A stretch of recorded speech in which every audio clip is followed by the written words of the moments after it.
Hello friends, नमस्कार। शाम के बजे हैं 6:30 और मैं देखो बगिया में हाजिर हूँ। आपका शुभजीत की बगिया में हार्दिक स्वागत, अभिनंदन और बहुत बहुत आभार।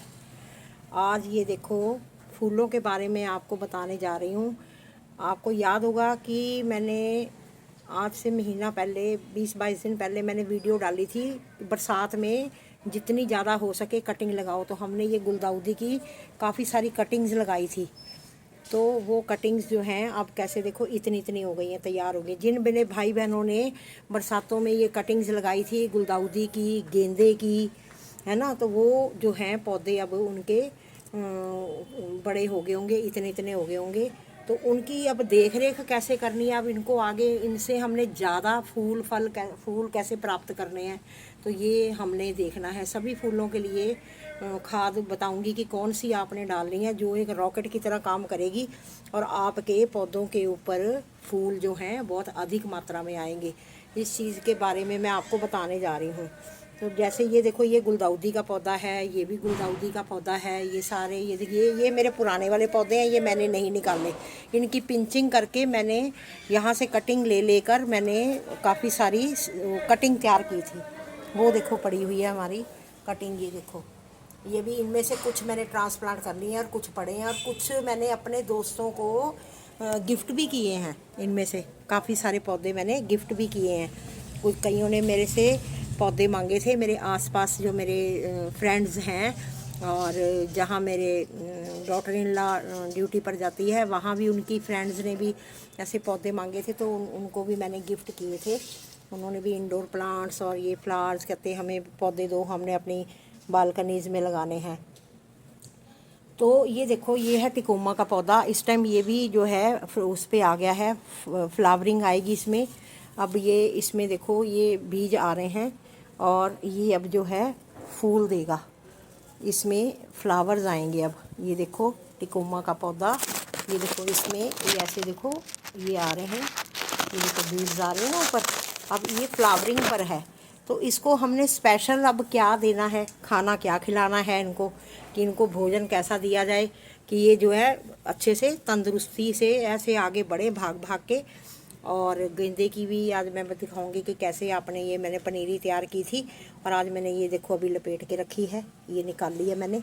और इसको आप जो भाई बहन लेट हो गए हैं वो अभी भी लगा सकते हैं। जिन्होंने कटिंग्स लगाई थी मैंने दे दी हैं, कुछ मैंने लगाई हुई हैं, वो उधर दूर पड़ी हैं मेरे पास, अभी गमले यहाँ नहीं रखे हुए, ये कुछ नीचे पड़े हैं। और ये मैं अभी ये भी लगाना बताऊंगी कि आपने कैसे लगाना है इनको और इनको क्या क्या मैन्योर देना है। इसके लिए सबसे ज़्यादा जो मेन बात है, हमने इनको इसकी जड़ें जो होती हैं ना, इनको ये पौधा ऐसा है, गुलदाउदी ऐसी है, इसको फंगस बहुत जल्दी लगती है। एक तो सबसे पहली टिप, ये देखो तना, इसका तना नीचे से आधा इंच तक खाली कर दो। ये पत्ते मिट्टी के साथ ऐसे छूते हुए पत्ते नहीं होने चाहिए। ये देखो मेरे भी हैं, ये देखो मैं आपके सामने रिमूव कर रही हूँ इनको। ये देखो ये मिट्टी के साथ लगे हुए हैं, इनको नहीं रहने देना हमने हमने ये इसको पिंच करके निकाल देना है, क्योंकि इनकी पत्ते जो पौधे हैं ये हमारे फूलों के, इनके तने को नीचे से हवा जो है मिलनी चाहिए, धूप की रोशनी भी जो है नीचे तक जानी चाहिए। ये चीज़ का सबसे ज़्यादा हमने ध्यान रखना है ताकि इसकी जड़ों को नीचे से हवा लगती रहे। तो पत्तियां जो हैं हमने नीचे से आधा सेंटीमीटर तक रिमूव कर देनी है। ये देखो मैंने ये अब रिमूव कर दी ये पत्तियां। देखो मिट्टी में लग के इनमें क्या होता है, ये फंगस लगेगी तो दूसरे पौधे को भी ये फलने फूलने नहीं देगा और ये पत्ते दूसरे नीचे ऊपर से ऊपर इनमें फंगस लग के पौधा ख़राब हो जाएगा। ये सबसे पहली मेन टिप है। जहाँ आपने अब कटिंग लगाई हैं उनके नीचे से आपको ये आधा सेंटीमीटर तक तना जो है खाली कर देना है। ये पत्ते सारे रिमूव कर देने हैं हमने, ये पत्ते हमने नहीं रखने। अब इसको देखना, जब धूप मिलेगी सुबह की है, रोशनी अच्छी पत्तों पर तो ऊपर पड़ती है ना, और नीचे से जब जड़ों को धूप लगेगी तो इनमें जान आएगी और इसका तना मोटा होगा, इसकी ग्रोथ अच्छी होगी। सेकंड टिप क्या है, जब ये ऊपर से अब ये देखो पौधे हमारे ये पत्ते आ रहे हैं, ये आ रहे हैं ऊपर पत्ते है ना, इनको हमने क्या करना है, अभी ये छोटे हैं लेकिन हमें साथ के साथ यहाँ से पकड़कर हमें ये पिंच करना है।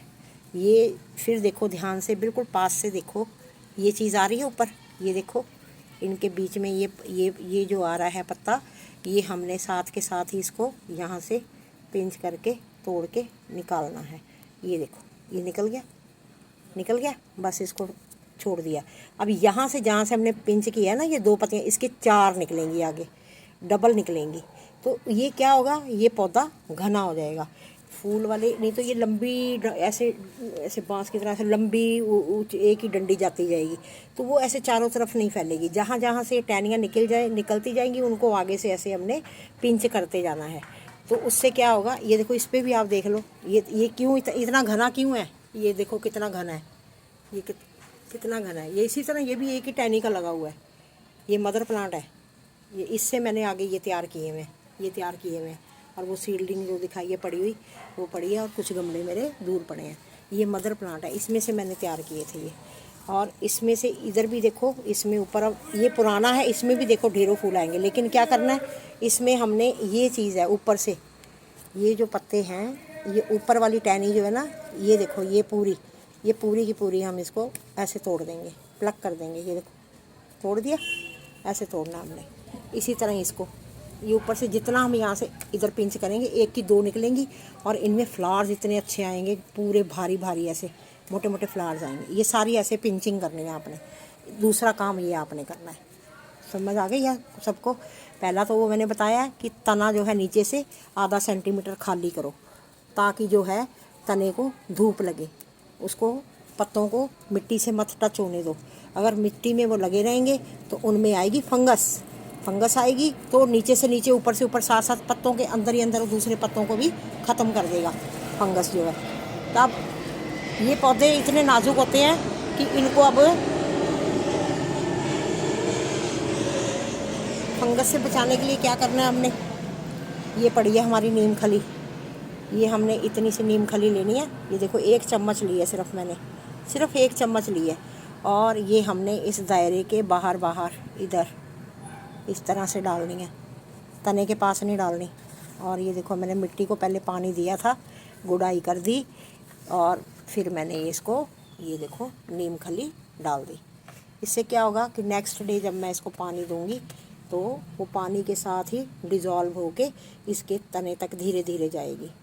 अब जो भी हमने खाद देनी है, इनको सॉलिड देनी है, ताकि इनकी जड़ों में धीरे धीरे इनकी पॉकेट्स में, मतलब ये इनकी पॉकेट बना लो, 1 2 और ये 3 पॉकेट बना दो। जैसे बच्चे के बोझे में जेबे में खाना डाल देते हैं ना, धीरे धीरे खाता रहता है, ऐसे इसकी इनकी पॉकेट्स भर दो। किस किस चीज़ से भरनी है, नीम खली तो ऊपर हमने डाल दी। दूसरा है ये देखो सरसों की खली, इसका पाउडर है। सरसों खली ये वाली होती है, ये होती है सरसों खली। इसको आपने ऐसे साबुत नहीं लेना और ना ही भिगो के लेना है। भिगोने से क्या है, तुरंत इसमें जाएगा। हमने तुरंत इनको, अभी पौधे छोटे हैं, इनको तुरंत इतना हमने ज़्यादा मतलब खाना नहीं देना। इनके भोजन यहाँ हमने एकत्रित कर देना इनके पास। ये इतनी सी नीम खली लेनी है हमने, ये देखो ली है, ये 1 चम्मच ली मैंने, छोटे वाला 1 चम्मच ले लिया, इसकी पॉकेट में डाल दिया और ये इसको ढक दिया ना। अच्छा, उसके बाद हमारी ऑर्गेनिक तीसरी खाद ये है, ये हमारी फास्फेट है, ऑर्गेनिक रिच खाद मैन्योर। ये रिच खाद है हमारी, ये एंटीऑक्सीडेंट का काम करती है। ये मैंने पहले भी आपको बताया था कि मैं ये वाली खाद यूज़ करती हूँ। इसमें सब कुछ होता है, इसमें फास्फोरस, मैग्नीशियम, जिंक, आयरन, सब कुछ है इसके अंदर। ये इधर हमने एक पॉकेट और बनानी है, और ये देखो बस ये छोटा 1 चम्मच लिया और इस पॉकेट में डाल दो, और ऊपर से ये आपने मिट्टी को ढक दिया। अब इसका पूरा हमने न्यूट्रिशन जो है दे दिया है। इस तरह से हमने गुलदाउदी के जितने भी पौधे लगा रखे हैं सब पर ये ट्रीटमेंट करना है। और उसके बाद हमने इसको पानी देना है। पानी इस टाइम कम दो, क्योंकि अब मौसम का काफ़ी फ़र्क पड़ गया है। पहले बहुत तपती धूप होती थी, लू चलती थी, तो हमें सुबह शाम पानी देना पड़ता था। अब मिट्टी को ऐसे चेक करके देखो, अगर मिट्टी ऐसे मॉइस्ट है तो पानी बेशक अगले दिन मत दो, उसको रुक के एक दिन रुक के दो। और जब जैसे जैसे हम पानी देंगे ये स्लो रिलीज़ होकर इसको ताकत मिलती रहेगी और ये पौधा खाता रहेगा। और ये ऐसे देने के साथ हमें 2 महीने तक इसको कोई भी फर्टिलाइज करने की ज़रूरत नहीं पड़ेगी और तब तक इसके ऊपर कलियाँ आ जाएंगी और ये फूल खिलने शुरू हो जाएंगे। नेक्स्ट है हमारा ये अब गेंदा। जिन्होंने ऐसे ये कटिंग, ये देखो हमने कटिंग से तैयार किए हुए हैं ये पौधे जो हैं, ये भी मैंने निकाल के लाई हूँ। और इनको इसी तरह ही गेंदे को भी हमने ये यहाँ थोड़ा सा गहरा करना है और नीचे हमने ये वाली खाद दानेदार, ताकि जल्दी से इसके अंदर वो जो है घुले नहीं और जड़ों के साथ साथ रहे। और बस इसको ऐसे हमने दबा देना है। गेंदा भी इसी तरह लगाना है। लग गया।